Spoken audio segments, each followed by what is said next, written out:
All right. Hello again.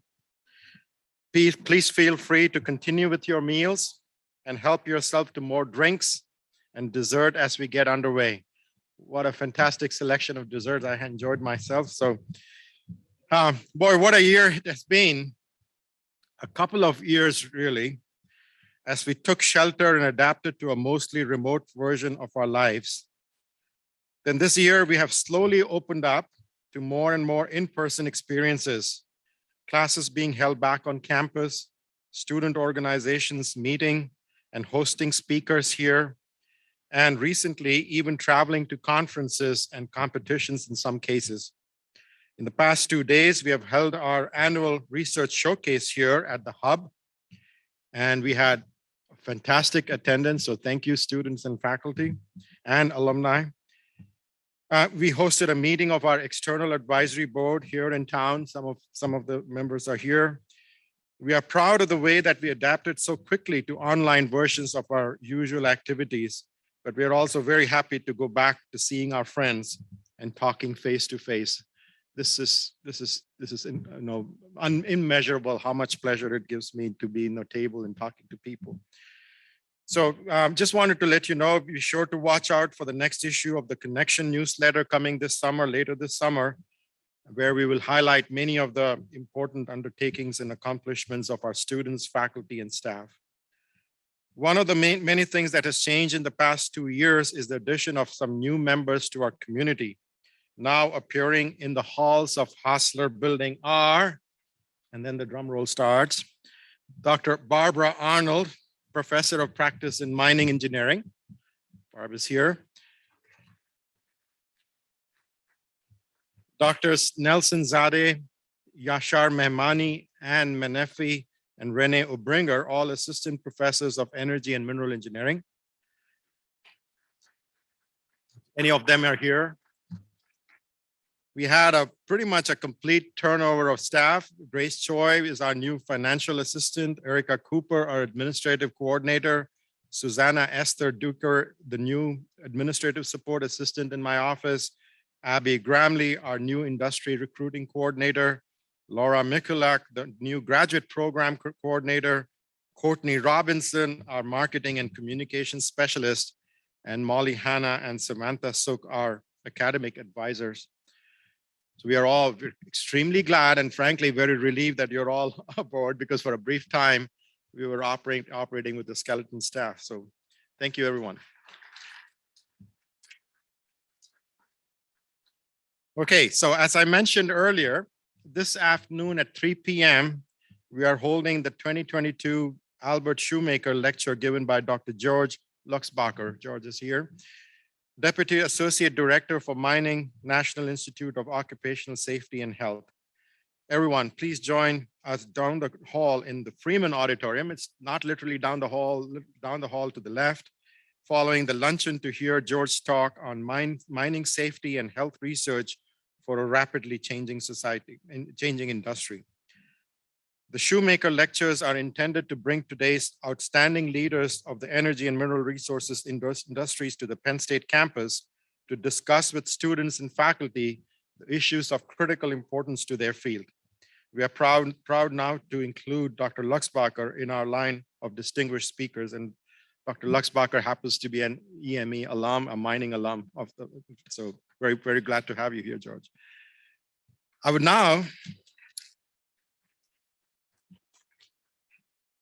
now like to ask Dr. Luxbacher to join me on the stage, not as a recipient now, not yet. We have to wait till 3 p.m. for that, but rather as a presenter of an important award. George, would you like to please join me?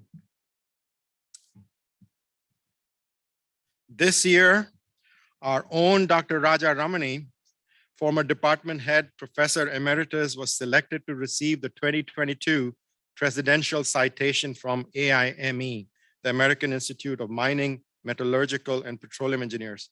Dr. Ramani, could you please join us here as well?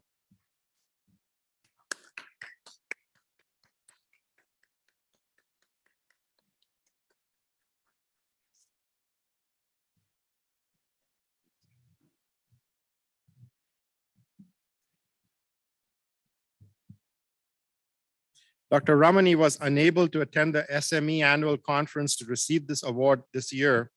But since we are lucky enough to have Dr. Luxbacher, a past president of both AIME and SME here, as our shoemaker lecturer, it was decided the award could be presented here today. It's our privilege to do this here.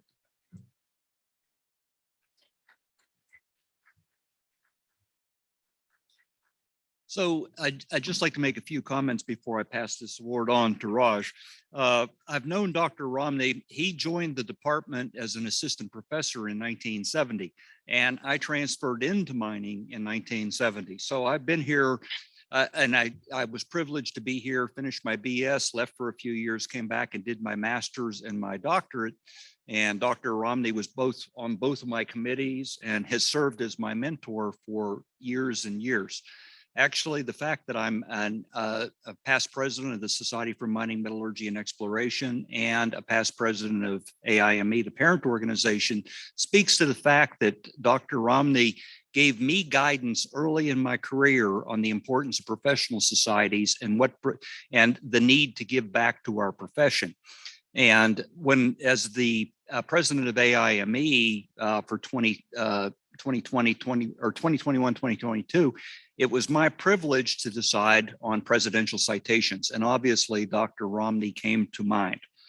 And Dr. Ramani's citation reads, in recognition of and appreciation for his dedicated service to the Institute as a past trustee and external affairs committee member and his decades of volunteer service to the Society of Mining, Metallurgy, and Exploration, including his leadership of the society as its 1995 president. Like I say, this is a privilege of the president of AIME to identify recipients for the presidential citation. There was no doubt in my mind that Dr. Ramani was well deserving of this, and I'm proud to be able to finally give this to him. I've tried to do it at 4 different events over the last year, and he has managed to find an excuse not to show up. COVID is his excuse, but he's managed to find a reason why not to be there. And so it's great to be able to give it to him at this prestigious event. Thank you.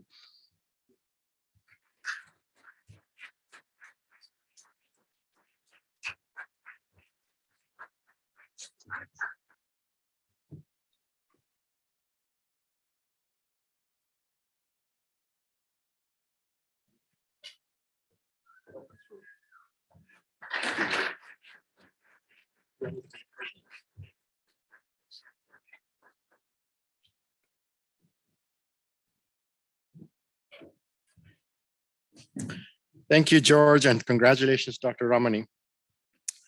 Some of our happiest moments come from seeing the successes of our graduates as they make their way in the world. In celebration of such success, each year we present awards to alumni of our programs. However, in 2020, we were just a few weeks from holding this awards luncheon when COVID arrived full force. We announced the 2020 recipients on our website, but we have invited those awardees to join us today to finally receive their awards. In 2021, we put the Alumni Awards on hiatus, but we will be presenting 2 awards in each category today, one for 2020 and one for 2022. First up, we have the Richard L. Gordon Distinguished Achievement Award in Mineral Economics and Energy Business and Finance. This award has been established in 2019 to honor the memory of Dr. Richard Gordon, an energy economist and Penn State professor who served with distinction, great productivity, and professionalism. And it recognizes the achievements and leadership that enhance the mineral economics and energy business professions. Unfortunately, both the recipients for 2020 and 2022 could not be here with us today. However, they have sent us some recorded remarks to share with you. Our 2020 awardee is Dr. Linda Trocki, a retired fellow and vice president at Bechtel. This gives me great pleasure because I was a Bechtel employee for 8 years, the best years of my life. Dr. Trocki received her PhD in mineral economics at Penn State in 1986 and went on to join Los Alamos National Laboratory in New Mexico, eventually becoming their head of energy research and development. In 1996, Bechtel, one of the largest engineering and construction companies, recruited her as their vice president for R&D. While with Bechtel, she served in executive positions at a number of Department of Energy facilities that they managed. She retired in 2009 and lives in North Lake Tahoe with her husband, Peter Marguglio. Throughout the years, Linda stayed very connected to the university, and she was instrumental in the creation of our energy business and finance program. She served as the chair of the EBF review committee that cemented EBF in the college and moved it to the EME department as a permanent home. Let's hear from Linda herself. Hello from La Quinta, California. I'm so sorry I couldn't be there in person to accept the Richard L. Gordon Distinguished Achievement Award. I am very thankful and deeply humbled to receive an award named in Dr. Gordon's name. He was a lion in the area of energy economics, a very thoughtful critic of energy and shaper of energy policy in this country, as well as a passionate teacher. Behind his rather stern demeanor, he was a very warm human being and a great mentor to his students. In 1982, the Mineral Economics program took me, a fellow in the geochemistry program, and taught me enough economics to thoughtfully analyze trade-offs in the energy and environmental field. I carried this interdisciplinary approach with me to jobs at Los Alamos and later Bechtel Corporation to work with teams of scientists and engineers to develop and commercialize advanced energy technologies. Like all of you in the room today, I remained loyal to and participated in the program at Penn State. I first served on the advisory committee for Eric Barron, and later worked with Andy Cleet on the Energy Business and Finance Advisory Committee. I also established a scholarship in Dr. Gordon's name. Dr. Gordon would be really proud of the program today, the huge number of students that it's attracted, and all the great work being done by its graduates and its faculty. Thank you again.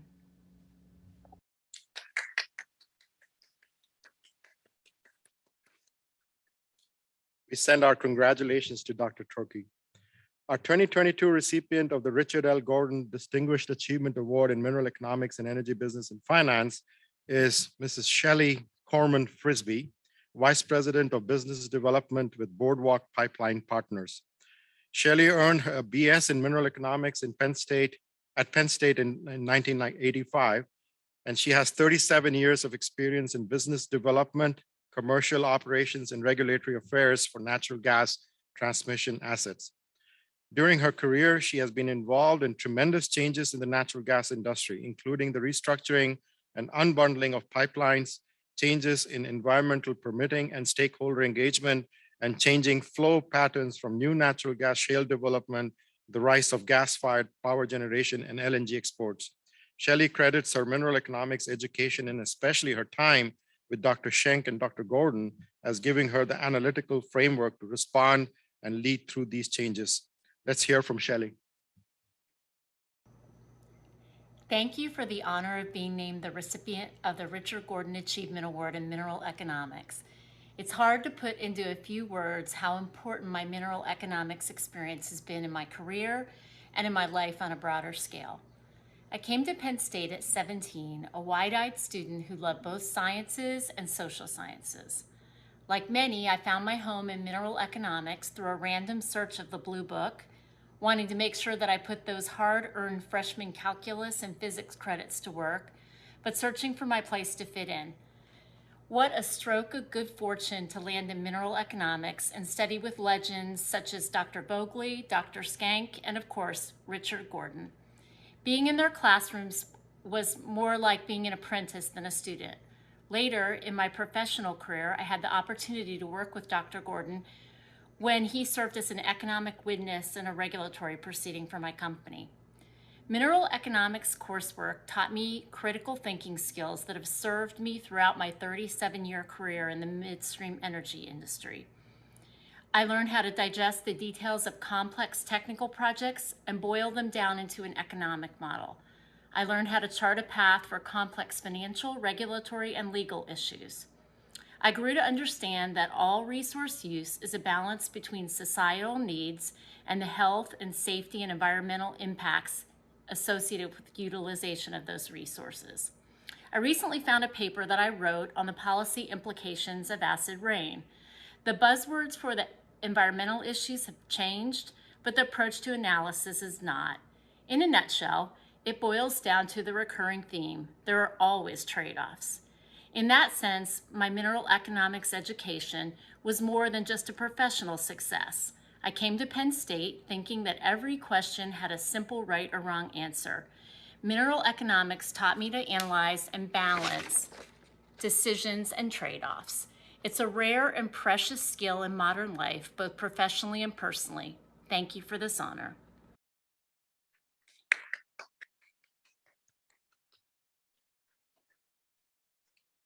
Again, I send our congratulations to Shelley. At this time, I invite Derek Hall, Program Chair of Energy Engineering, to present the Distinguished Achievement Awards in Fuel Science and Energy Engineering.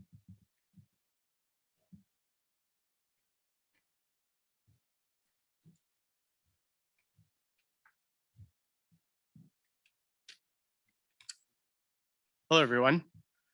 So today I would like to introduce the Distinguished Achievement Award in Energy Engineering and Fuel Science. This award was established to recognize our alumni for their leadership and professionalism in all matters connected with the energy industry. This is only our third year presenting this award, and 2 of them are being handed out here today. So I'm very excited to acknowledge these alumni. The first one is for our 2020 awardee, Dr. James D. Freihaut, a professor of architectural engineering here at Penn State University. Dr. Freihaut, would you please come and join me?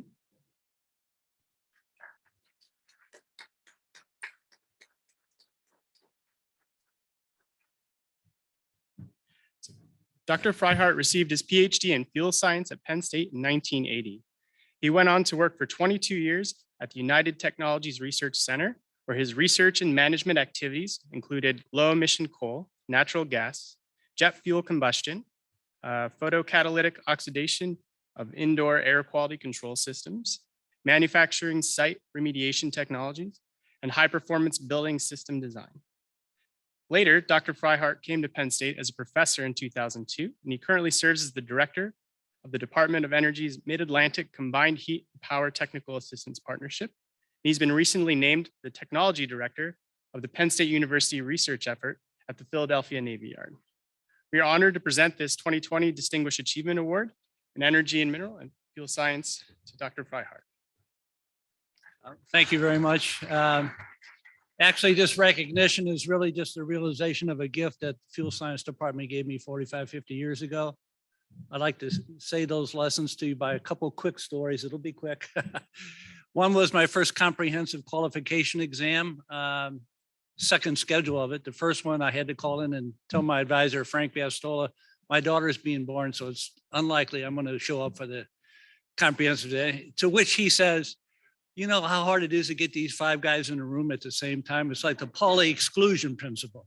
It's not going to happen. Well, we have the exam.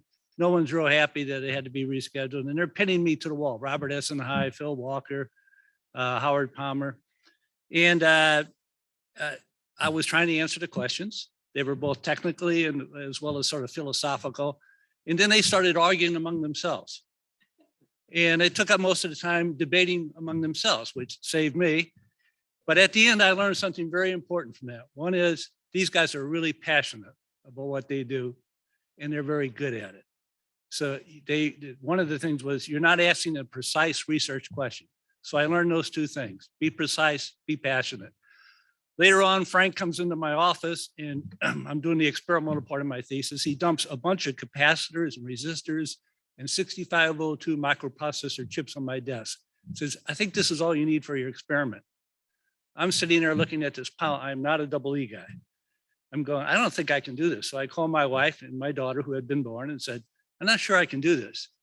So the research technician, Ed Warnick, and a couple other graduate students who really knew about this stuff, taught themselves, came and said, don't worry about it, Freihaut. You can learn this. So I did. So I learned that I can learn anything from anybody if they're technically good and passionate about it. So I took that into industry with me, and I always looked for the guys who were passionate about it, whether they had a pedigree or not. And it really served me very well. Changed career focus very often, but that's what you learn to do when you become a PhD student. My last story is Frank comes up to me towards the end and he says, you know, Freihaut, that chip you're using is a 6502. I go, yeah, I know it inside and out. He goes, yeah, so did these guys starting this little company in California. I think it's called Apple. And he says, you know, if they're private, but if they ever go public, get all the money you can and buy their stock because they know what they're doing. Well, I heard him, but I didn't do it. So,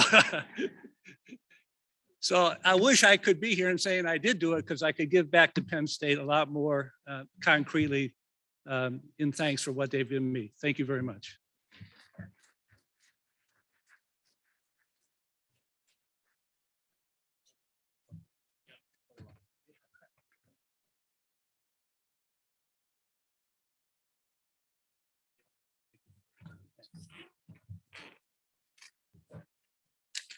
Okay. Next, I'd like to invite our 2022 award recipient, Dr. Madhukar Rao. Please come to the stage.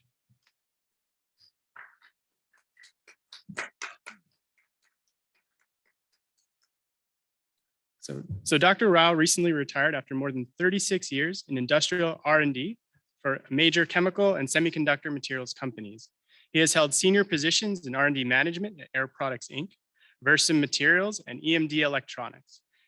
In his most recent position as Director of Technologies of Operations for the Semiconductor Materials at EMD Electronics, Maud led the team responsible for integrating two large R&D organizations of EMD Electronics and Versum Materials. In past positions, he led large international product development teams, developing specialty thin film precursors and wafer cleaning products. Many of these products developed by his team are currently used in the semiconductor manufacturing industry. So we are proud to present the 2022 Distinguished Award Achievement in Energy Engineering and Fuel Science to Dr. Madhukar B. Rao. Well, thank you, everyone. I'm deeply honored by this award. Like Jim, I think my career would not have been possible without the fine training that I got here at Penn State. All the fundamental knowledge about how to solve a problem, how to attack a problem, I learned here, and I took that with me in my career for the past 36 years. I was thinking about what I was going to say today, and it really occurred to me that I'd like to speak to the students in the room. My advice to you is don't worry about your career, right? Just be prepared when opportunity strikes. I studied microporous materials here at Penn State. I did that when I was at Air Products, and then I made a complete shift in my career into the semiconductor industry. And you know what? The problems and the issues that I dealt with in the semiconductor industry were similar to the problems that I dealt with when I was a graduate student. So the key message here is work hard, do your due diligence, and your career will take care of itself. Thank you very much.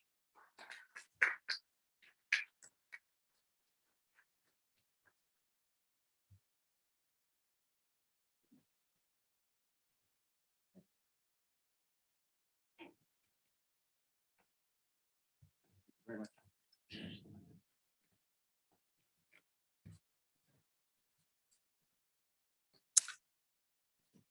Okay. So thank you very much, Derek, for doing this. And I would also like to add that Derek is I think our second batch of energy engineering students. He's an alum of our department. Very proud to have him do this here. And congratulations to, of course, to Jim and Madhukar. At this time, I invite Bill Groves, Program Chair in Environmental Systems Engineering, to present the Distinguished Achievement Awards in Environmental Systems Engineering.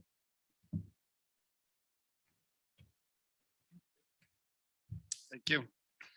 This award was established to recognize our alumni for their leadership and professionalism in all matters related to environmental systems engineering, geoenvironmental engineering, and environmental health and safety engineering. Our 2020 awardee is Ms. Kelly Hamilton, a senior environmental manager at NRG Energy, Inc., a Fortune 500 company, and a leading integrated power company in the US. Kelly, would you join me up here, please?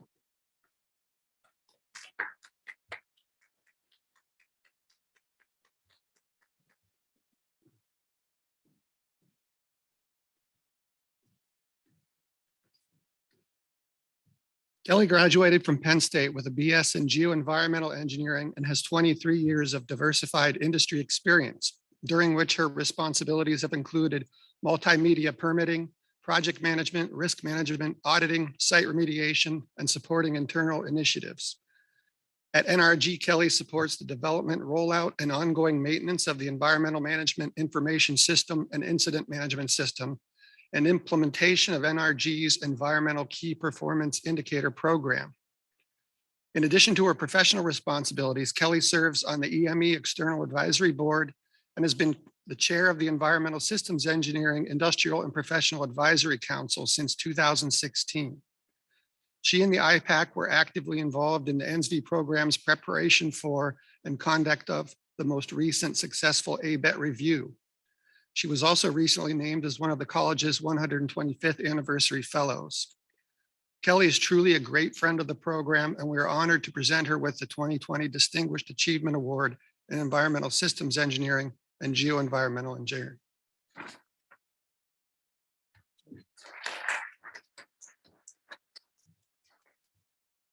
Thank you, Bill. Thank you, Sanjay, and thank you to the department for this honor and your continued support.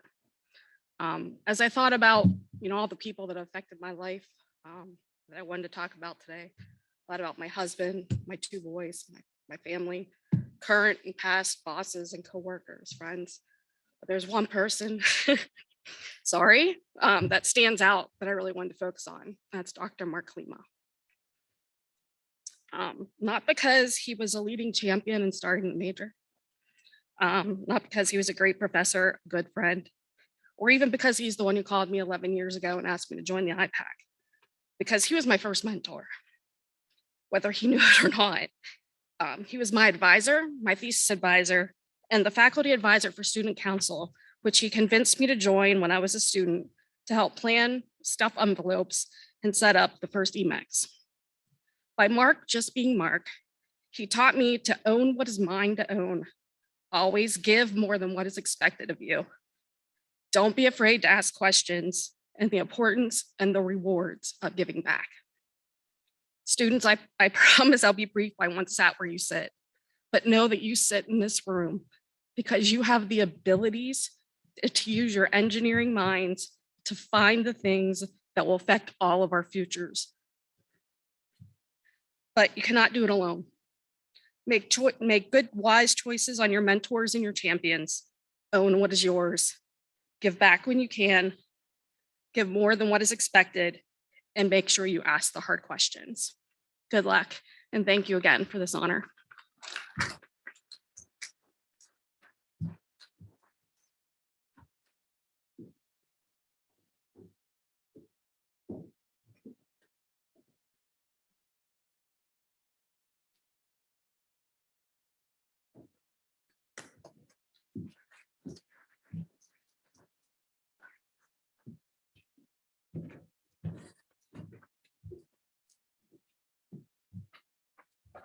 Thank you, Kelly. Our 2022 award recipient is Mr. Jason D. McNew, Program Manager at EA Engineering, Science and Technology Incorporated. Unfortunately, Jason could not be here today with us. Jason also received his BS in Geoenvironmental Engineering, and he now has over 23 years of professional experience and serves in a variety of roles at EA, including as a project manager, senior engineer, sustainability lead, and program manager for EA's EPA program. His project experience spans a variety of investigation and remedial topics with focuses on emerging contaminants, chlorinated solvents, mixed plumes, multi-phase remediation, and in situ treatment technologies. He has a passion for mentoring and volunteers his time as a guest lecturer at Penn State and other universities serving as a mentor for high school students and providing guidance to younger staff at EA. Jason has been a frequent invited speaker for the Society of Environmental Systems Engineers and has recently served as an external evaluator for the Spring 22 NSV 480 Capstone Design course. We're proud to present the 2022 Distinguished Achievement Award in Environmental Systems Engineering and Geoenvironmental Engineering to Jason McNew. And we have a video message from Jason. Hello, everyone. Apologies first for not being there in person. I really would have liked to have been there, but unfortunately had travel plans. I just want to say this honor was certainly unexpected, but very much appreciated. My journey with Penn State, I graduated back in '99 from Geoenvironmental Engineering. At the time, it was going through ABET accreditation. So it's kind of cool that we were the last class under that before it got transitioned over to Environmental Systems Engineering. But how I got involved with Penn State after graduating kind of stemmed from that several years ago. I had my professional engineering license in Maryland, multiple other states. I was looking to try to get it in the state of Ohio. So when I applied, I got some trouble from them because the GeoEE program was not ABET accredited. But fortunately, Dr. Ellsworth, I reached out to him, did a lot of help to get me there, to get a letter written, to kind of support, to show that the program was still the same. And ultimately, I wound up getting it in Ohio. I still think they were a little grumpy because we beat them that year in football, but that's a different story. But then a couple years ago, I got promoted at my company. I posted my new position on LinkedIn. And once again, Dr. Ellsworth reached out to congratulate me, which I thought was really awesome. And that kind of got me thinking. At the time, I was doing a lot of mentoring, both at my company and also with a sustainable organization I was with, to kind of bring in academic outreach, things like that. And I said, hey, why not? Why not reach out and see if I can help the program in any way I can? So fortunately, I got in touch with a couple different people. Was able to speak with the Society of ESE, Environmental Systems Engineers, a couple times, try to give them some best career advice I could give them. Just kind of explain what's going on with the industry, where we're at, try to give them some ideas of what to look for once they graduate, topics of interest, things like that. And that spawned into doing a couple guest lectures and then doing supporting the capstone project. So all great stuff that I was really excited to do. It's kind of a passion of mine. So it was a very easy yes when I was asked if I could help. I do want to applaud Penn State. I think the collaboration between academia and industry is critical. You know, a lot of times it depends on the career and the type of work you're doing, but in environmental engineering and science in general, it is absolutely critical. Things are changing on a weekly, sometimes daily basis, whether it's looking at emerging contaminants like PFAS that I deal with a lot, whether it's finding new remedial technologies that maybe weren't even a thought 5-10 years ago, or just new ways to investigate and identify where contaminants are or how to address them or what risks they pose. Things change pretty quickly in the industry. So I know and I imagine it's a struggle and it's a real challenge for professors and just academia in general to keep up with it as well as doing their normal responsibilities. So I think it's a great gap for us to bridge in industry to try to help that cause. So I try to do it as much as I can. I look forward to doing it more. I think it's critical. I think it's great for the students to help them become more well-rounded and be prepared when they hit the industry. And it's certainly good for us when we're looking to recruit new students to hire on full-time when they have that background already. So thrilled, again, really appreciate this honor. Looking forward to helping as much more as I can in the future, as long as you guys will help me. So thanks again, and we are.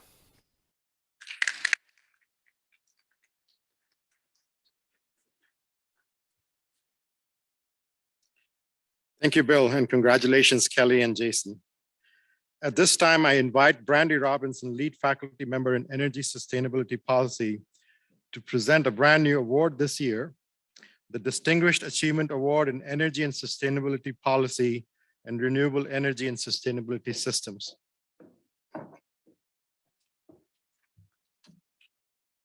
Hi, everyone. This award has been established to recognize our alumni for their leadership and professionalism in the energy and sustainability field. And as Sanjay just mentioned, this is our first year presenting the award.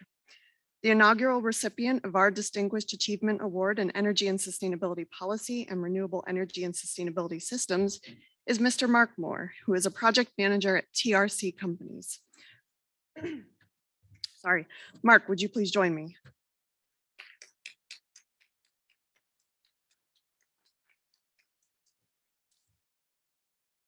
For those here who aren't familiar with our programs, both Energy and Sustainability Policy, the undergraduate program, and Renewable Energy and Sustainability Systems are offered entirely online through World Campus. The ESP program, of which Mark graduates, seeks to serve the unique needs of adult students who are returning to complete their degree while also working. Mark graduated in 2017, and Mark was not only my advisee, but I had the pleasure of having him in 2 different classes. And I can tell you that Mark is the sort of student that an instructor is sad to see graduate selfishly, because it means they won't be bringing their energy, enthusiasm, and expertise to the next semester. But I know that he's now putting that energy, enthusiasm, and expertise to good use at TRC, where he's in their permitting, planning, and licensing department in the environmental sector. Mark has worked on several wind and solar projects in Pennsylvania, some not far from campus and others throughout the US. Mark and his wife, Jennifer, love spending time with their 2 German Shepherds and Golden Retriever, hiking, trying to kayak, and taking road trips with no destination planned. We are very honored to present Mark with the 2022 Distinguished Award in Energy and Sustainability Policy and Renewable Energy and Sustainability Systems.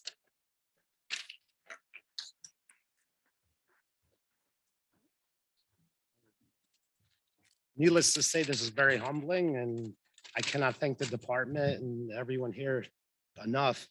I would especially like to thank my wife, who had to sacrifice a lot. There were a lot of Sundays where we had plans, and I had to get a paper done or a report done. And, you know, being an older student working full time at the time, it's not always easy, but you have to just keep plugging away. And to all the young students here, do it right the first time.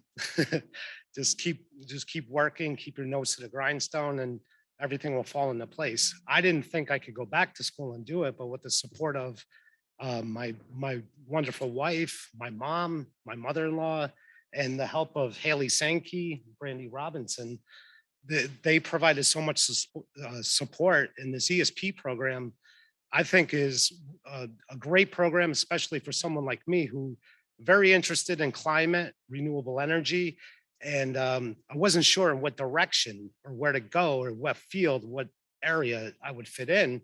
And that's the wonderful thing about this program. It hits on policy, finance, which are the 2 main drivers in the industry, basically. There's some engineering, GIS, as Kelly knows, in environmental side of things, everything is, well, not everything, but a lot of things are GIS, mapping, and so on. And now when I go back, and thank God for open courseware, I can still go back and look at my GIS course and see, you know, get tips on where to grab my data and you know, different land use applications and so on from. And so I will tell you this, keep your eyes and ears open and learn, just understand the material. You don't have to get A's, but you do have to understand it because it will help you down the road. I do plan on returning here at some point in time to see Brandy again in the REST program to get the master's degree. Unfortunately, the consulting and engineering world, as I'm sure anyone in there knows, it's not a typical 9-to-5 job. There's projects after projects, and you're going to be working a lot. So just, you know, learn as much as you can and just keep working. And like Brandy was saying, yeah, if you drive down Interstate 99, you'll see some wind farms. And we were heavily involved in the environmental permitting and the civil design and helping out with interconnection and so on. And God willing, the PJM interconnection will straighten itself out, and we'll be getting a lot more solar projects in Pennsylvania and other states. But in closing, I just want to thank the department again. It's really an honor, and I never thought in my life I would be here, and I did it and graduated. And without the help of Haley and Brandy, I certainly would not be here. And I just thank you again. Thank you, everyone.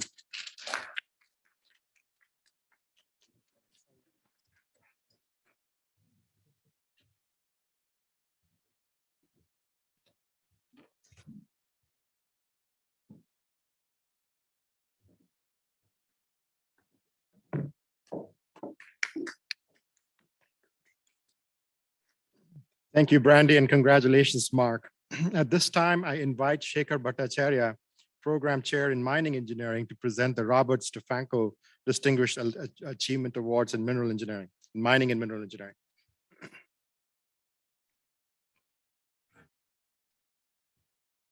Thank you, Sanjay. And it's very humbling to be here on this podium because the names on which this award is established, they're big stalwarts there. And there are also the people who are going to get these. They are also in a big lineages.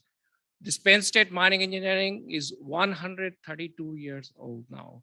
And there are so many stalwarts, and they taught everywhere in this country, and they led the industry, which led us to the affluence and all these that we are seeing today. So this award was established by the mineral engineering faculty in 1992 to honor the memory of Robert Stefanko, an alumnus and Penn State professor who served with distinction, great productivity and professionalism, and provided lasting benefits to his alma mater. The award recognizes achievements and leadership that enhance the mineral engineering profession. The 2020 recipient of this Robert Stefanko Distinguished Achievement Award in Mineral Engineering is Dr. Sukumar Bandopadhyay. Will you please join here, sir? So he is currently the Director of Mining Analytics International. Dr. Bandopadhyay. So his current firm has expertise in big data, data analytics, and artificial intelligence. Prior to starting this business, his own consulting service, he served as a professor of mining engineering for more than 3 decades at the University of Alaska Fairbanks. He has also served for several years as the Dean of the School of Mineral Engineering, head of the Mining and Geological Department, Director of the Mineral Industry Research Laboratory, and Director of the Petroleum Development Laboratory at the University of Alaska in Fairbanks. He has received many top industry awards that includes very recently in 2019, he was awarded the very famous Howard L. Hartman Award by SME. And for people who do not know, Howard L. Hartman was again a stalwart in the industry. People just know him by his name itself. And he's one of the distinguished, Dr. Bandopadhyay is one of the distinguished member of the Society for Mining, Metallurgy, and Exploration. And he's a Centennial Fellow of the Pennsylvania State University. Dr. Bandopadhyay holds both master's and doctoral degrees in mining engineering from Penn State University. Thank you, Shekhar. Well, I'm extremely happy and humbled to receive this award. I'm a 3rd generation coal miner, so anything that has the name of Robert Stefanko means a lot to me. But you know, you don't get there without great mentors, and I had many of them throughout the journey that I have made in this country. Dr. Stefanko is one of them, although it's not too long. Chuck Manula, we have Stan Solowski sitting here. And of course, you know, the big legend, Dr. Ramani. Even now, you know, whenever I have an issue, need somebody's advice, I call him. I say, Dr. Ramani, I got a problem, help. And many friends, okay? George Laxmi is one of them sitting here. So George, thank you. Stan, thank you. Dr. Ramani, many thanks to you. And I'm so happy to be here again at Penn State.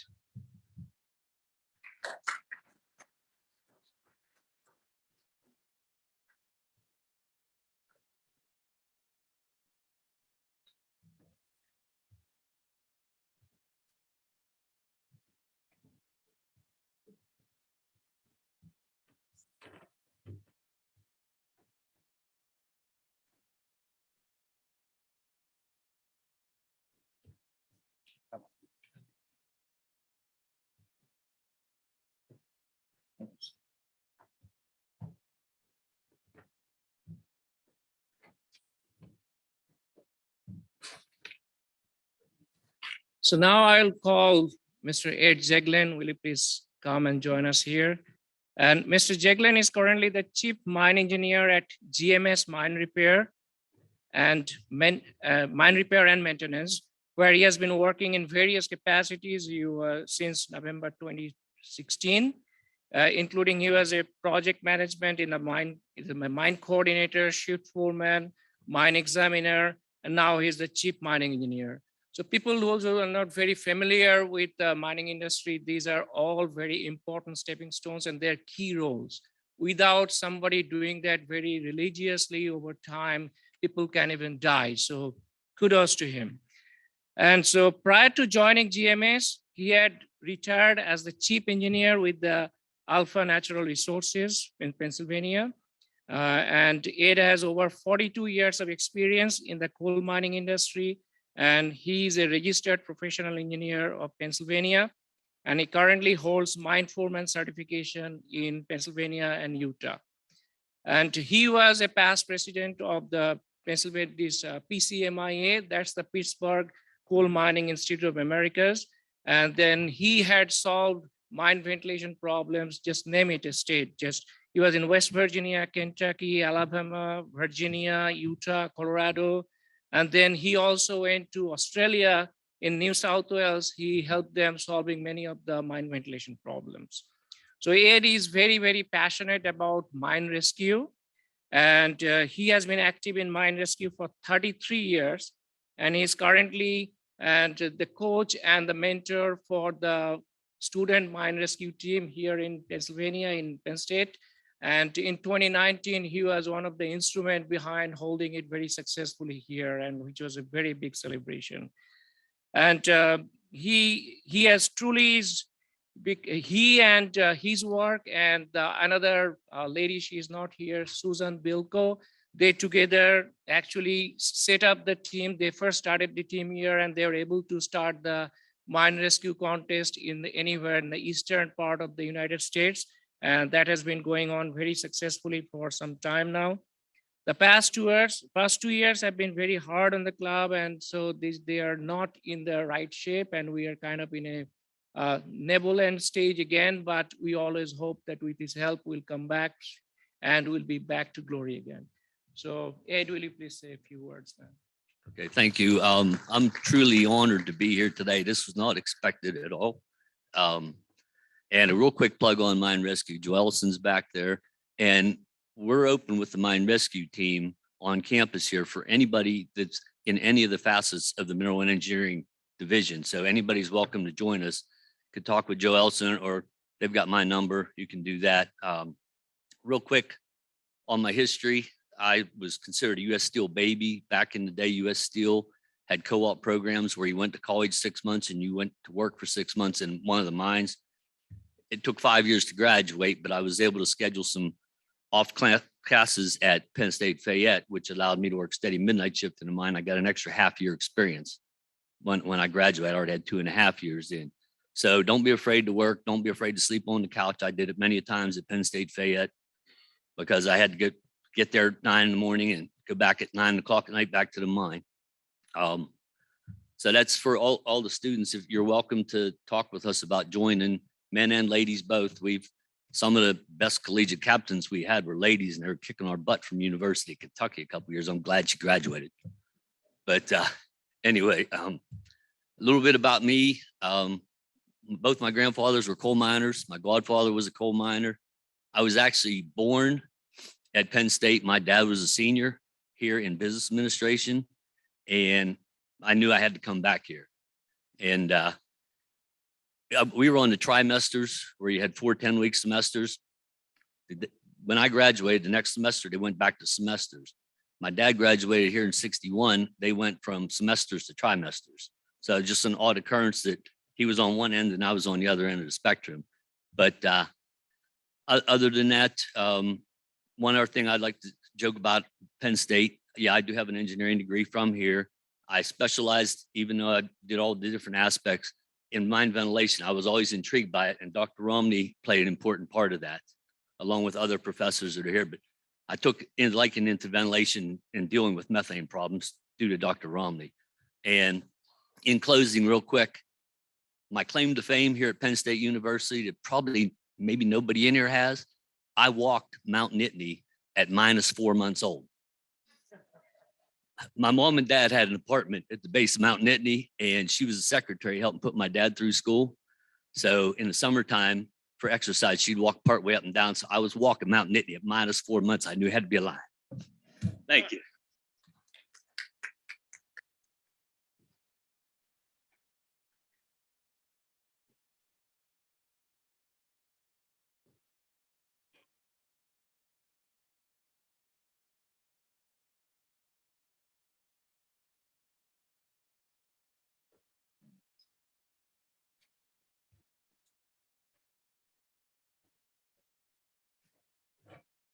Thank you, Shekhar, and congratulations, Sukumar and Ed. I now invite Greg King, Program Chair in Petroleum and Natural Gas Engineering, to present the C. Drew Stall Distinguished Achievement Awards in Petroleum and Natural Gas Engineering.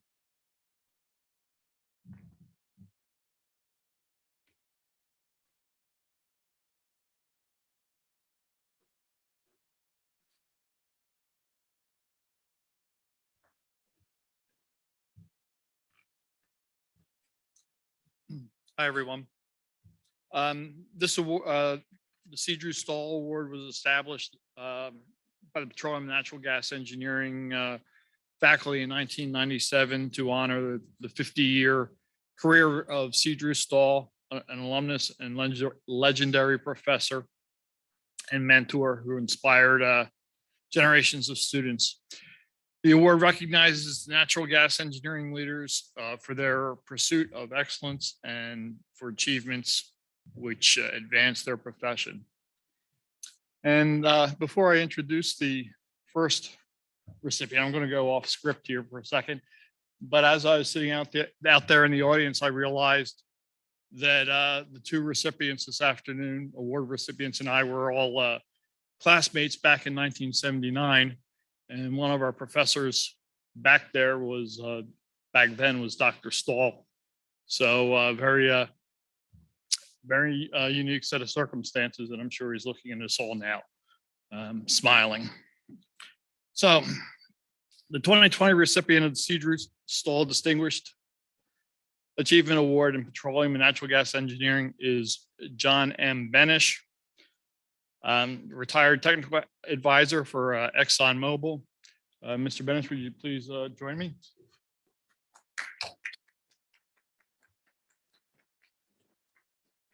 John Benesch spent over 36 years with Exxon and affiliated companies, and his areas of expertise include planning and execution of exploration wells in frontier areas, complex wells, and floating drilling endeavors. He's been a key contributor working in areas as diverse as the highlands of Papua New Guinea, Western China, the Black, Caspian, and Kara Seas, and efforts in the high Arctic, rainforests, deserts, and urban environments. During industry service, his travels took him to over 80 countries while working in over 30 of them and living in 20. Benesch received a BS degree in Petroleum and Natural Gas Engineering with distinction in 1980 from Penn State. And during his years here, he played as a percussionist in the Marching Blue Band. He was initiated in Tau Beta Phi Engineering and Phi Mu Alpha Music Honorary Societies as a member of Triangle Fraternity. He continues to participate in the Alumni Blue Band events. Mr. Benesch and his wife, Deborah, live in State College now, and he has taught some classes in our PNG program in recent years. In his free time, he continues to play drums, work with cars, and is a private pilot. We are honored to present the 2020 C. Drew Stall Distinguished Achievement Award in Petroleum and Natural Gas Engineering to Mr. John Benesch.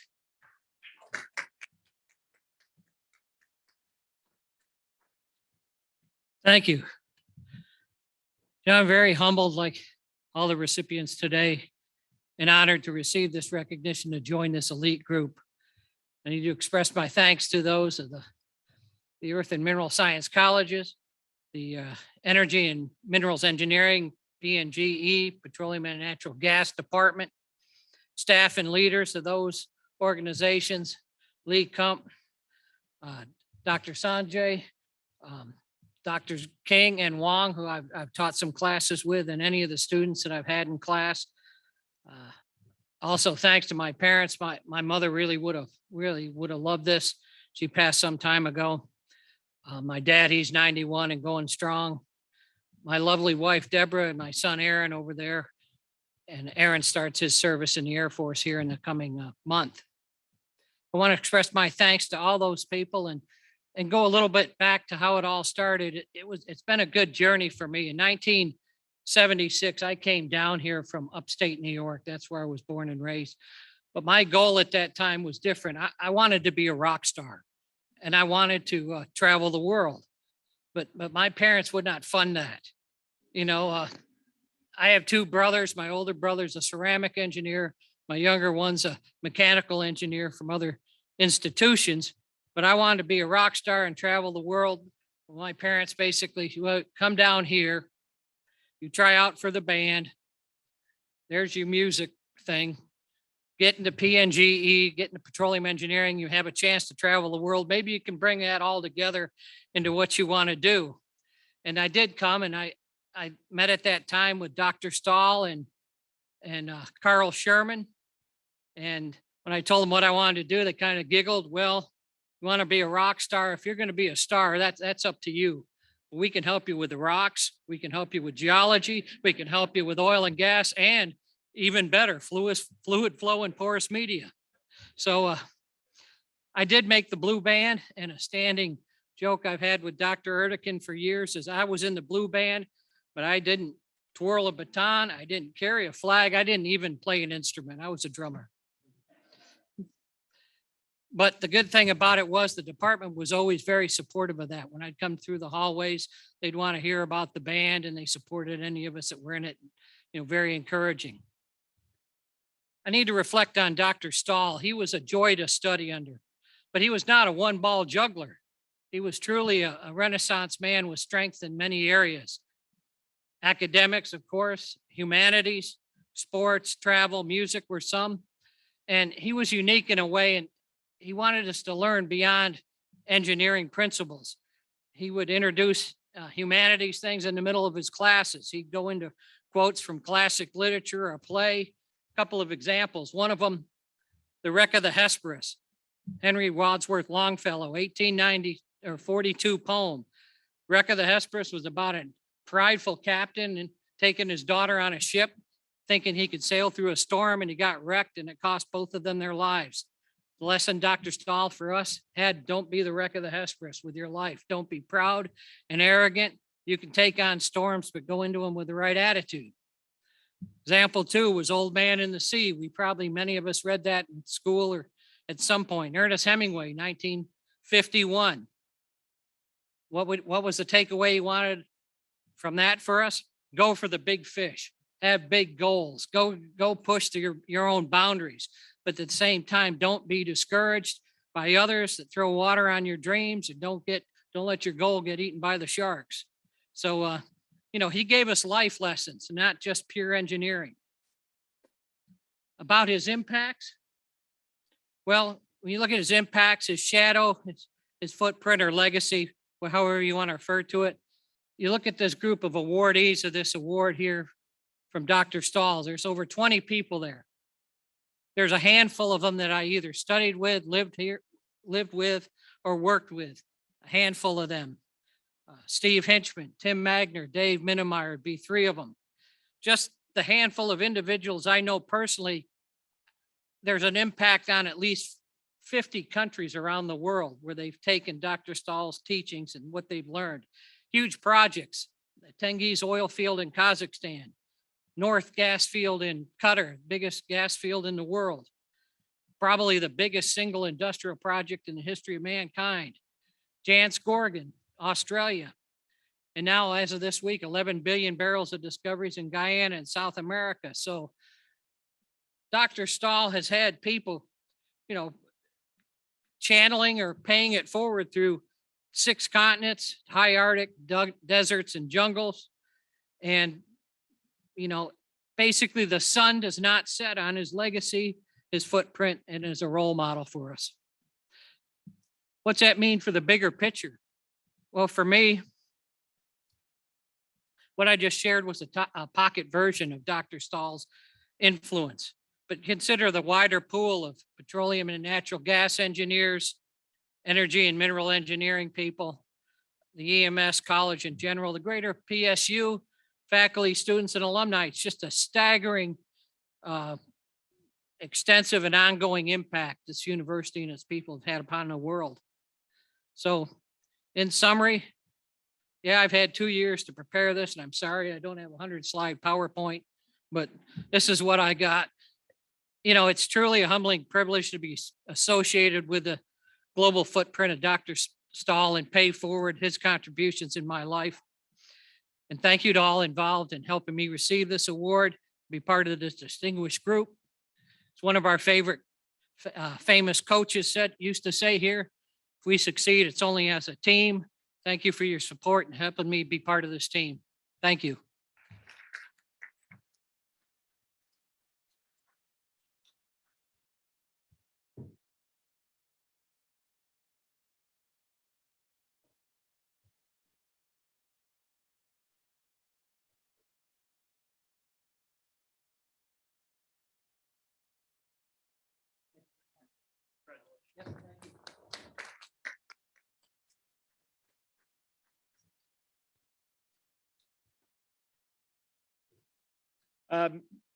Next, I'd like to invite the 2020 award recipient, Mr. Jeffrey Ventura, to the stage. Building on John's comments, who could forget Dr. Stahl starting his lectures in Latin for the first 2 or 3 minutes. Mr. Ventura is the Chief Executive Officer and President of Range Resources. Under his leadership, Range pioneered the Marcellus Shale in 2004 with the successful drilling of the Wren's #1 well in Washington County, Pennsylvania. The Marcellus Shale is now the largest producing natural gas field in the world, which has helped Range become a top 10 U.S. natural gas producer and U.S. natural gas liquids producer, as well as an upstream leader on environmental practices and safety. Although Range is headquartered in Fort Worth, Texas, all the company's assets and most employees are in Pennsylvania. Mr. Ventura holds a BS in Petroleum and Natural Gas Engineering from Penn State, and he is a member of the Society of Petroleum Engineers, the American Association of Petroleum Geologists, and the Texas Society of Professional Engineers. We are proud to present the 2020 Seadrew Stahl Distinguished Achievement Award in Petroleum and Natural Gas to Mr. Jeff Ventura.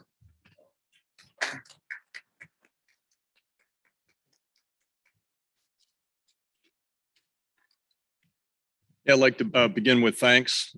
First to God for my career. You know, I was really blessed to be part of major projects around the world that have had significant positive impact to many people. So it's good to be part of something that helped uplift people.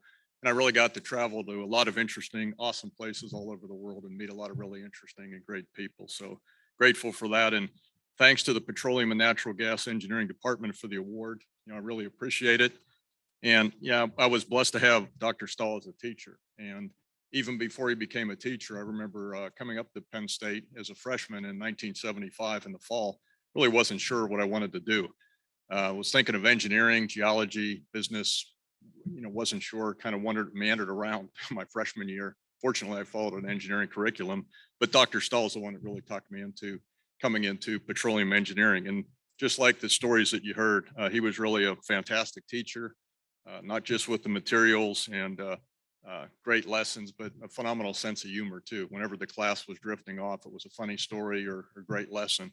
And there's many of them, and I was going to give some, but you heard some of them, so I'll skip that part.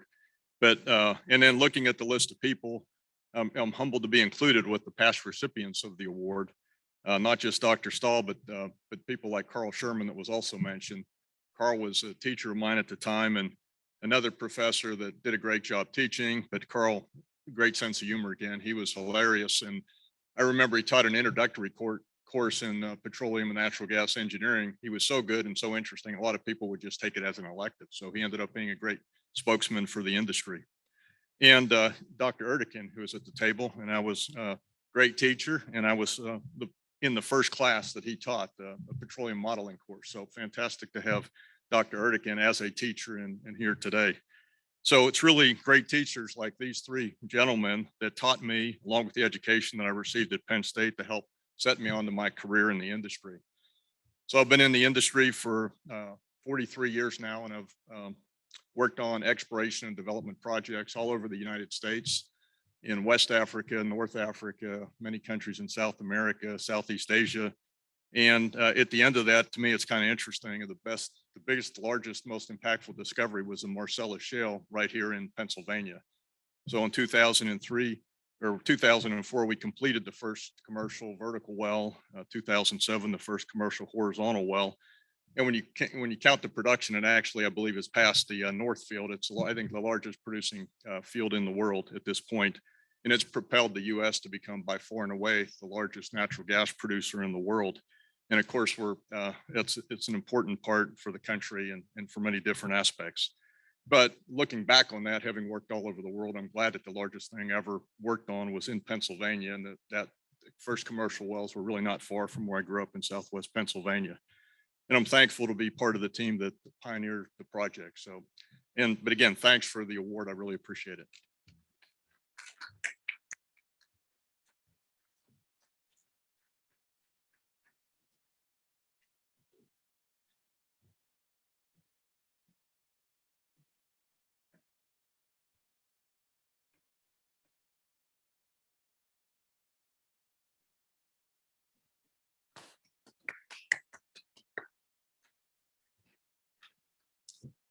Thank you, Greg, and congratulations, John and Jeff. Each year, we recognize the contributions of members of the department staff. But before presenting the Outstanding Staff Award, I will ask all of the staff to rise. Abby, Courtney, Erica, Grace, please do rise. Laura, Molly, Rachel, Rob, Sam, Susanna Esther, Tom, and James. A special round of applause to all these staff members, and especially to Rachel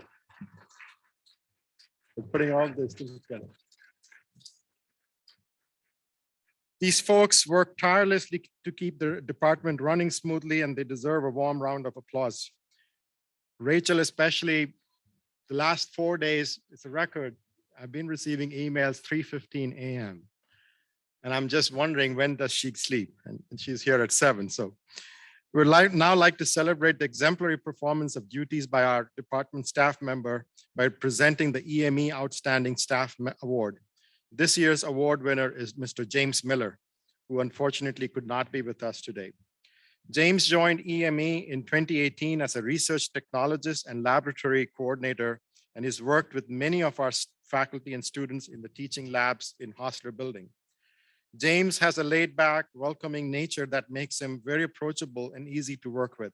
But where James really distinguished himself in the past 2 years was when COVID first exploded, and we found ourselves needing to immediately pivot to online classes.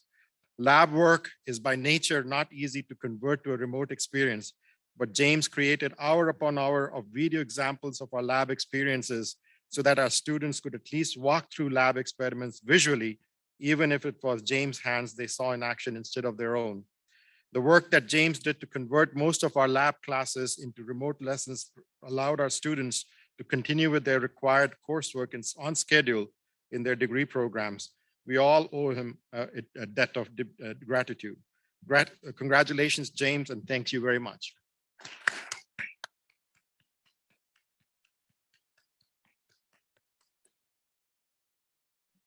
I would now like to recognize and congratulate the 2022 Outstanding Graduate Teaching Assistants, and especially the EME Graduate Teaching Assistant of the Year. Jeremy, would you please come forward and help me hand out these awards? These graduate students were nominated in recognition of their superior teaching assistance by faculty, peers, and students from the classes they instruct. We thank those of you who take the time to nominate those who go above and beyond. Their hard work deserves to be applauded. When I call your name, please come forward to receive your award. Jicheng Wang, a doctoral student in Petroleum and Natural Gas Engineering option. Jicheng was nominated for his work in PNG 430 reservoir modeling. Fellow TAs and students in the course speak very highly of his tireless work and willingness to help students. He would offer in-person and virtual office hours to be sure that he could accommodate everyone. And he would stay well beyond his posted hours to make sure they understood all the concepts or to help them debug their programming scripts. He would also hold coffee hours to chat and provide useful tips beyond academics. Students were impressed by his skill set and knowledge, but especially appreciated his generosity and friendship. Congratulations, Jicheng.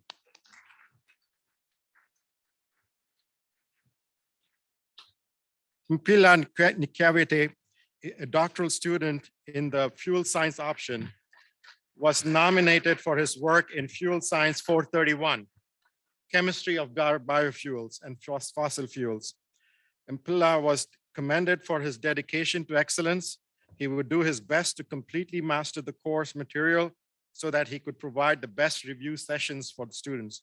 His management of Canvas features and constant search for the best online tools was critical in the transition to remote format in spring of 2020 and has continued to provide great flexibility ever since.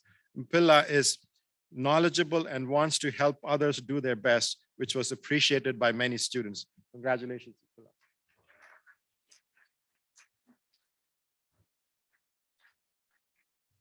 Jiai Yu, a doctoral student in the Energy and Mineral Engineering base option, was nominated for her work in EME 303, Fluid Mechanics, and ENSWI 408, Contaminant Hydrology. She managed a very heavy workload in these demanding classes while still keeping an unfailing good nature. She spends a great deal of time with students to answer the open-ended questions in the course, for which they are very grateful. Congratulations, Jiai.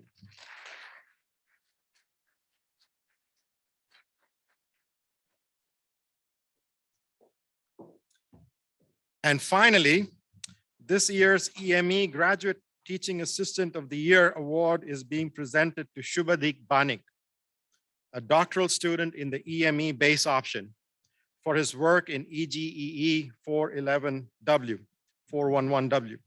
Energy Science and Engineering Lab. Shubhadeep has consistently shown a high level of care and attention to details.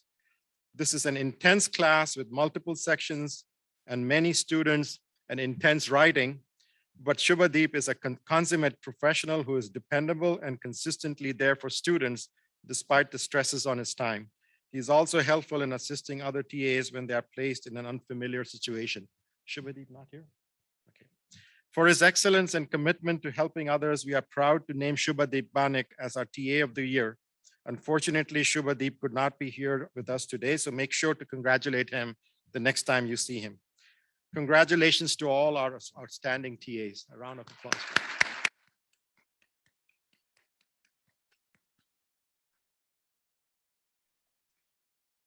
Next, we recognize our Departmental Student Merit Award winners. With the program chairs or faculty standing in for them today, please come forward to hand out the awards for your program. These students have been chosen. I think I should wait for the faculty to show up here.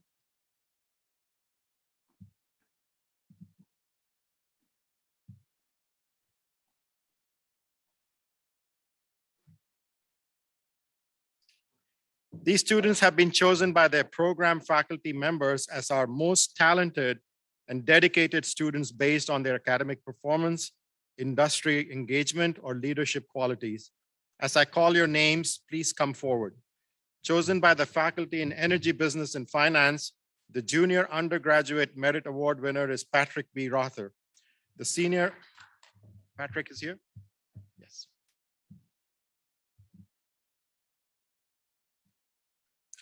The Senior Undergraduate Merit Award winner is Sihan Liu.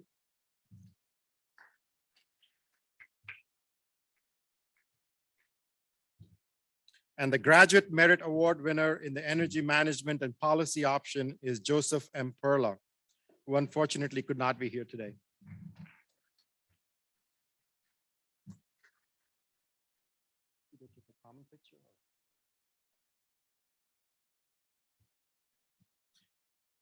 Chosen by the faculty in Energy Engineering, the Junior Undergraduate Merit Award winner is Spencer E. Hurst.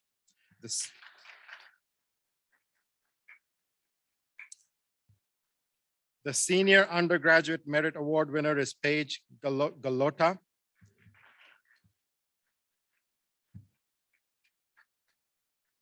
The Graduate Merit Award winner is Akshay Pradeep Gharpure, who also could not be here today.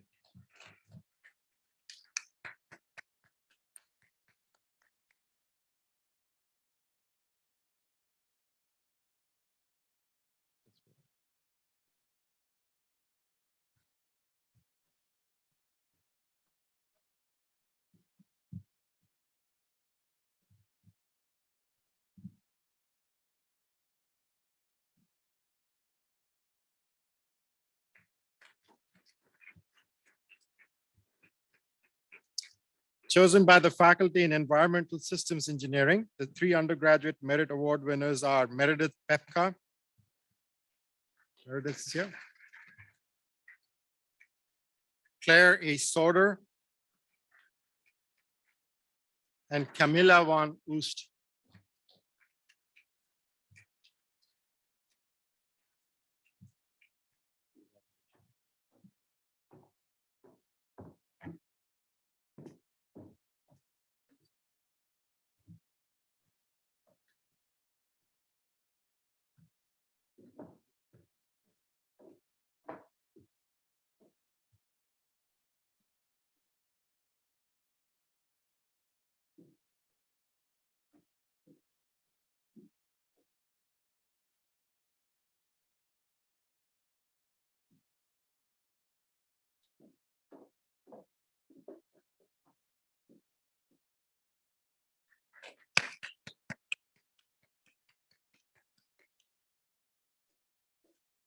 Chosen by the faculty in Mining Engineering, the Junior Undergraduate Merit Award winner is Evan Antonacci.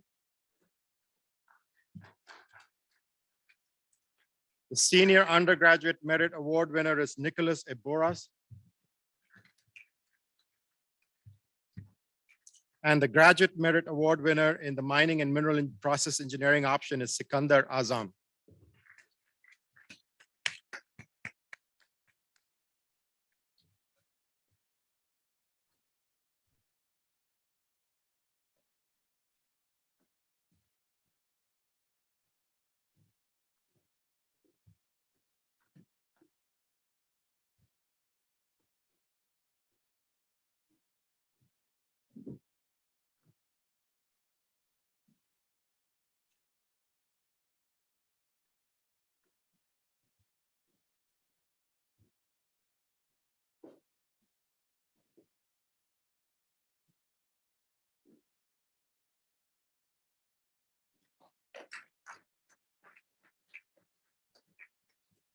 Boy, do we have a bona fide engineer with a pen in his ears here.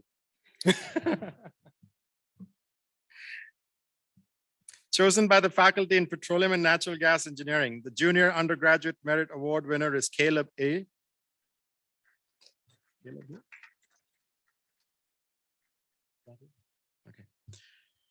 And the Senior Undergraduate Merit Award winner is Shalom and Mulenge. Neither of whom could be here with us today. And the Graduate Merit Award winner in the Petroleum and Natural Gas Engineering option is Wei Zhang.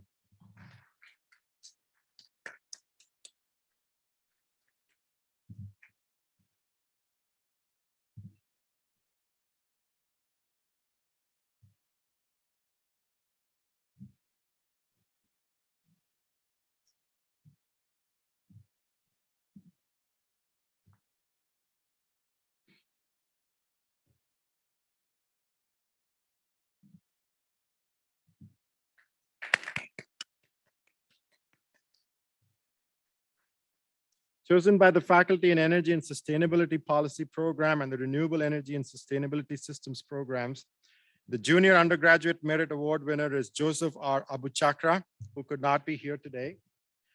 The Senior Undergraduate Merit Award winner is Carolyn Heckman.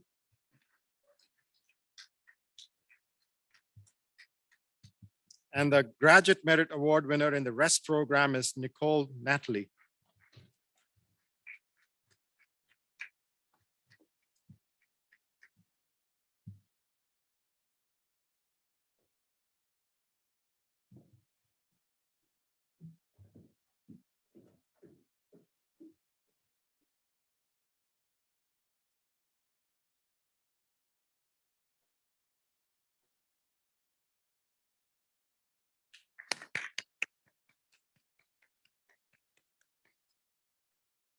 Congratulations to you all.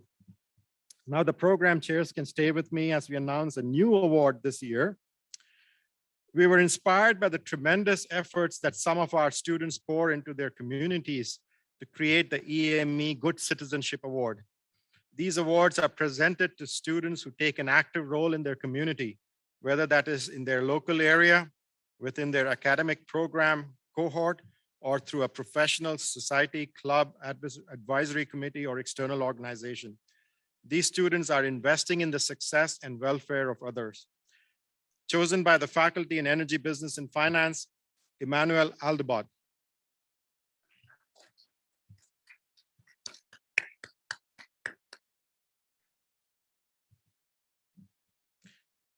Chosen by the Faculty in Energy Engineering, Hudson A. Wagner, who could not be here today but was recognized in December prior to his graduation.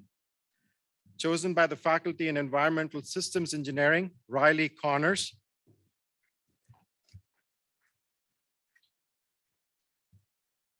Chosen by the Faculty in Mining Engineering, Nicholas Boras.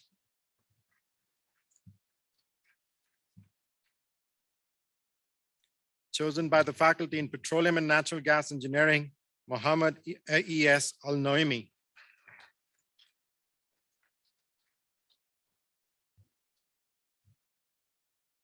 Chosen by the faculty in it, I would suggest, why don't you wait here? Chosen by the Faculty in Energy and Sustainability Policy Program and the Renewable Energy and Sustainability Systems Program, Farah Jasmine Dingle, who also could not be here today.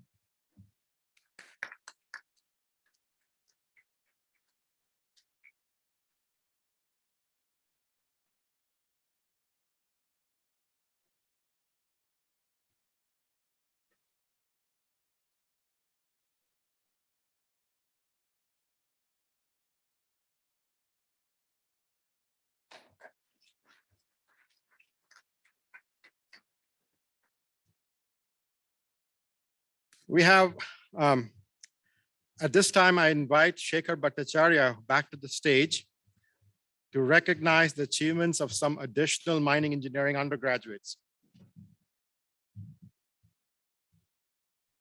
Thanks, Sanjay. And being one of the oldest program in the university, we have got a few other things which are very, very distinguished.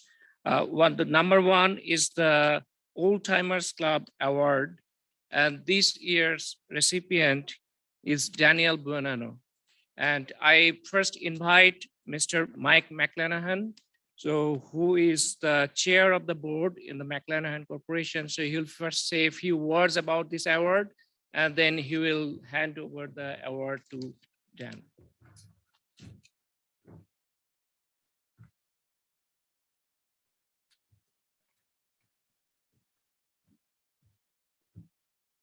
You'll all be happy to know that this is about over.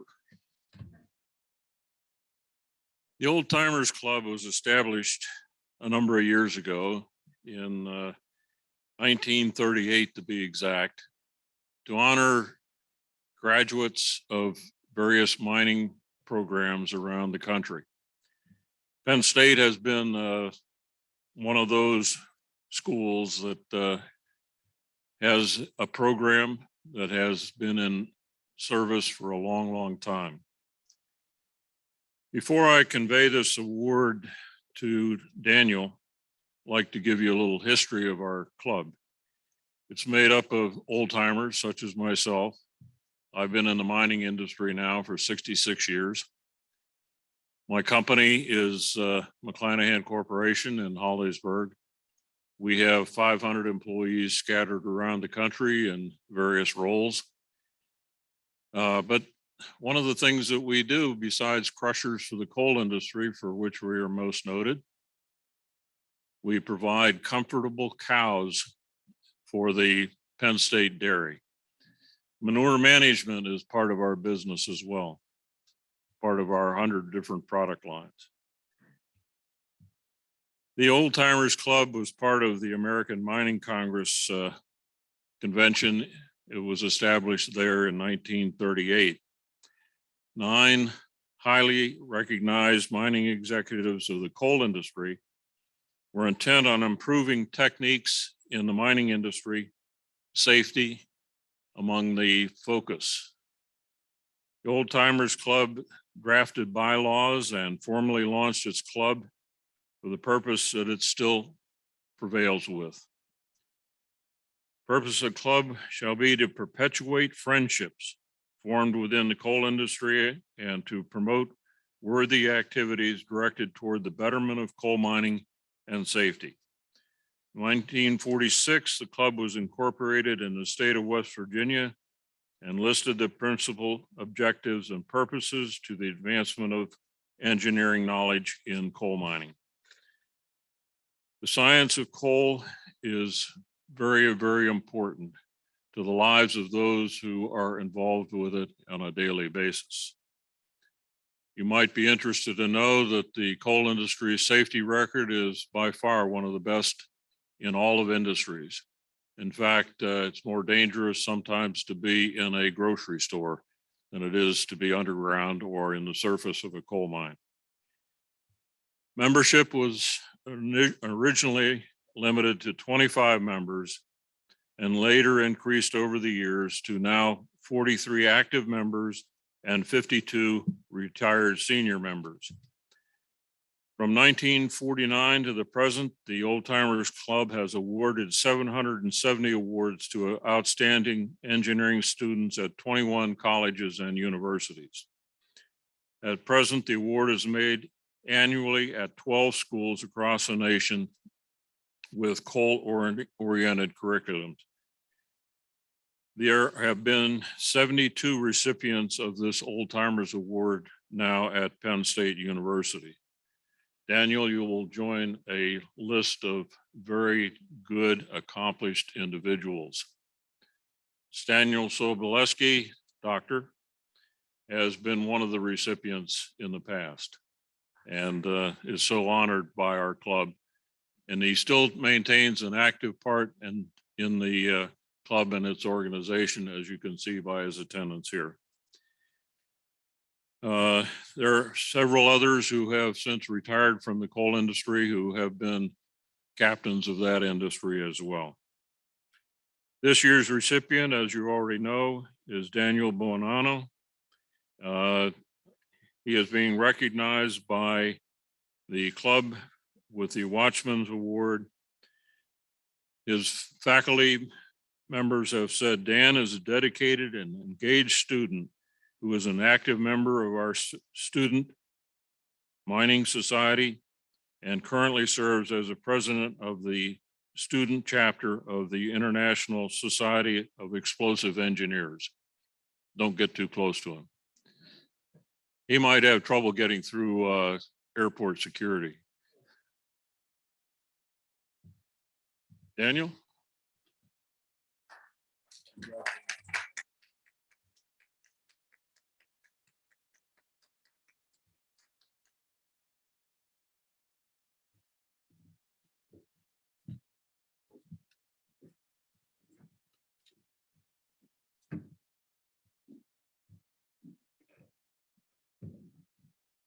Thank you, Mike, and thanks, Dan. The next award from our side is, I first invite Dr. Stan Sobolewski here. And so he will present the Careers in Coal Award to Benjamin Hollister, but Ben unfortunately cannot be here, but Stan will say a few words about this society and their contribution towards the society for a long time. I'll make this especially brief since I'm the last person up here.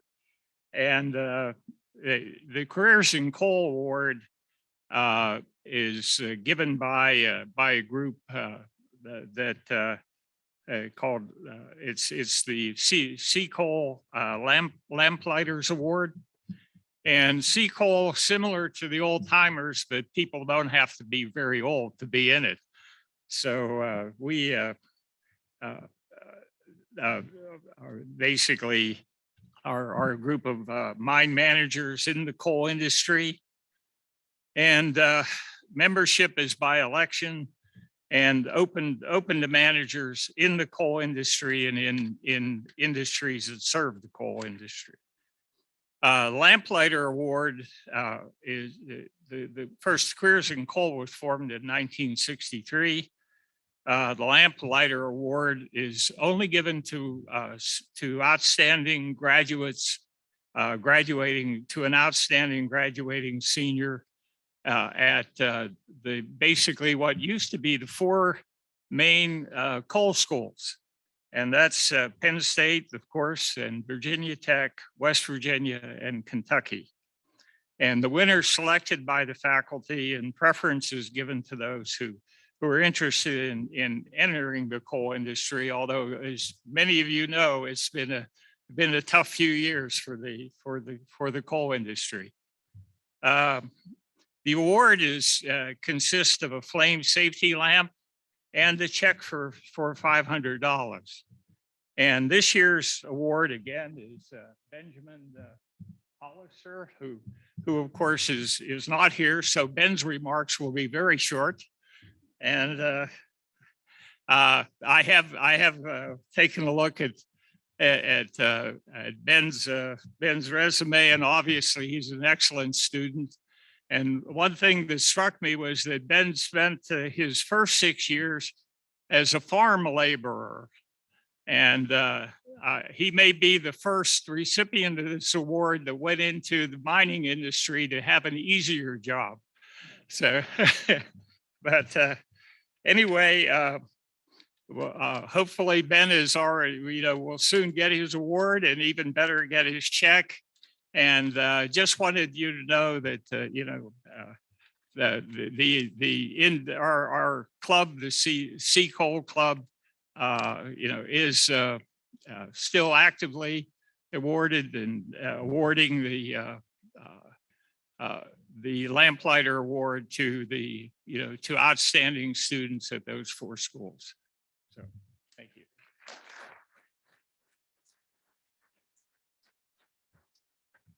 I just take the privilege of saying thanks to the department and Sanjay in particular for starting this Good Citizenship Award this year. I can't express my feelings and gratitude towards the people who actually being the good citizen of the program, and mining being one of the places where people have to do a lot of service. And we were very glad to recognize Nick Boras today, but there are other people in this audience today itself who did carry the torch during the very difficult time of COVID. And in our EBET exit interview, the written recognition was there that even during this time, these few students, they carried the torch through the very difficult time. And it has been it's a great privilege and honor to recognize this tradition. Thank you, Nick, and all others who helped these things to go through.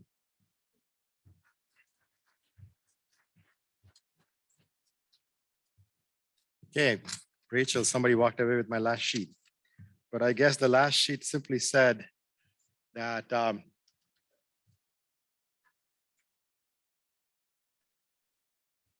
okay, oh yeah, this is a good one, right? In the fall, we ran an EME photo contest, and many of you submitted some beautiful images. But our top three winners were Marike, Adeline, and Jaden. So are they in the room? One of them? This is just a recognition, okay.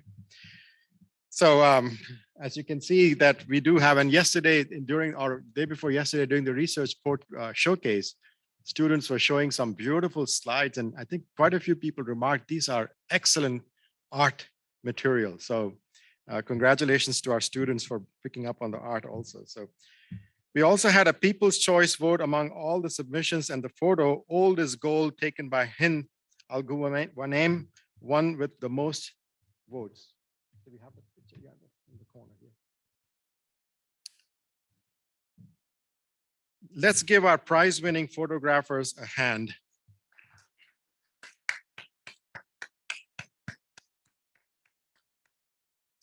I get to see these on the monitor in the lobby of Hostler, so it's a refreshing sight to come to a building, an old building with some new color here. So early each spring semester, we invite our graduate students to apply for the department's Fuel Science Awards, a series of graduate scholarships that are awarded by the faculty review team to those application packets showing compelling work in the areas of fuel science, coal utilization, and computational methods in energy and fuel conversion. This year's winners were Shubhadeep Banik and Akshay Gharpure, doctoral students in the base option, and Sandra Ike, a doctoral student in the fuel science option.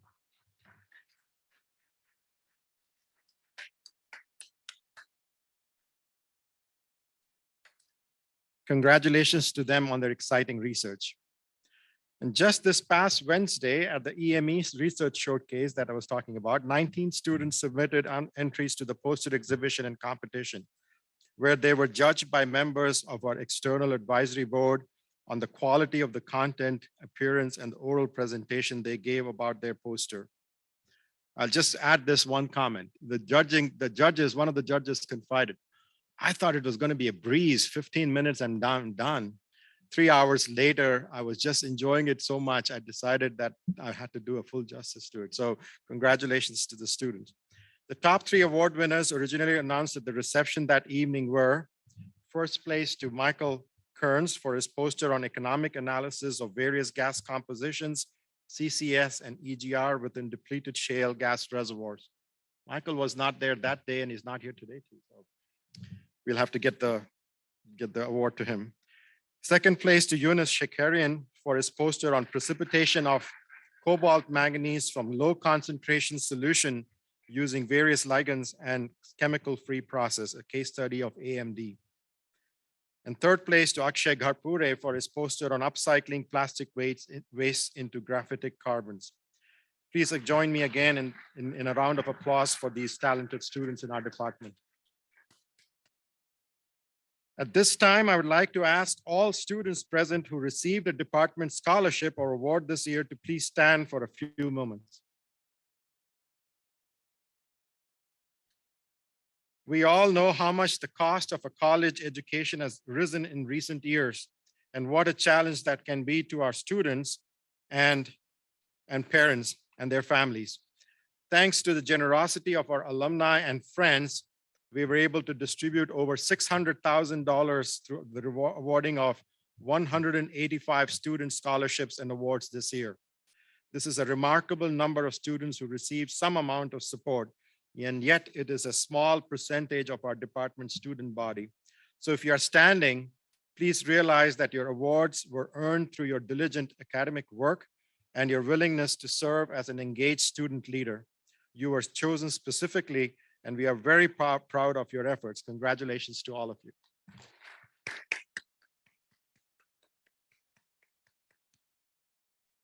This is the big one. Now, with those students who are graduating this year, both undergraduate and graduate, please rise.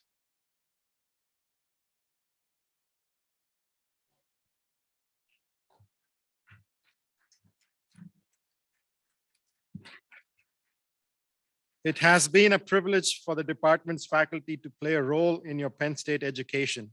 We are confident that you will have successful professional careers and know that you will uphold the tradition of excellence established by your predecessors. You're about to join a loyal and supportive alumni group, and we hope you will maintain your ties with the department, the college, and Penn State so that we can share in the joy that will accompany your accomplishments. Everyone, please give our graduating students a warm round of applause, and let's just shout out, we are.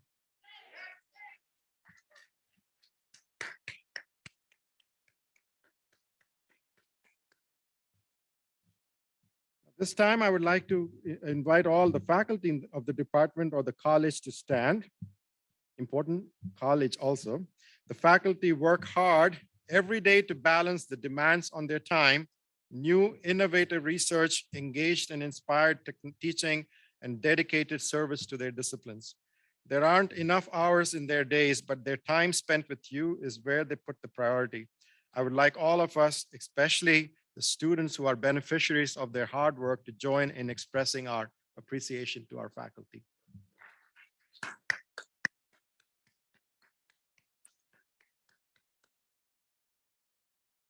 Finally, I would like to take this opportunity to thank all our alumni and friends for supporting Penn State and the John and Willie Leone Family Department of Energy and Mineral Engineering. Without such support, we would not be able to recognize and reward outstanding performance by the faculty, staff, and students. A round of applause for our alumni and supporters.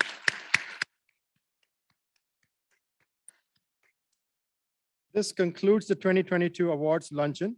Thanks for spending your lunchtime with us. If you are able to, please join us in the Freeman Auditorium just down the hall and to the left for the 2022 Shoemaker Lecture beginning at 3 p.m. and followed by a reception with the speaker, George Luxbacher. One closing, tomorrow, very important, we are celebrating graduation for our 2020 class. This is going to be in the Dyke, in the parking lot, in the Dyke building and the parking lot outside Dyke building. So really would like all our faculty to show up, as many of them and any of the alumni who are staying around, please do show up. It'll mean a lot to our graduating class. I think the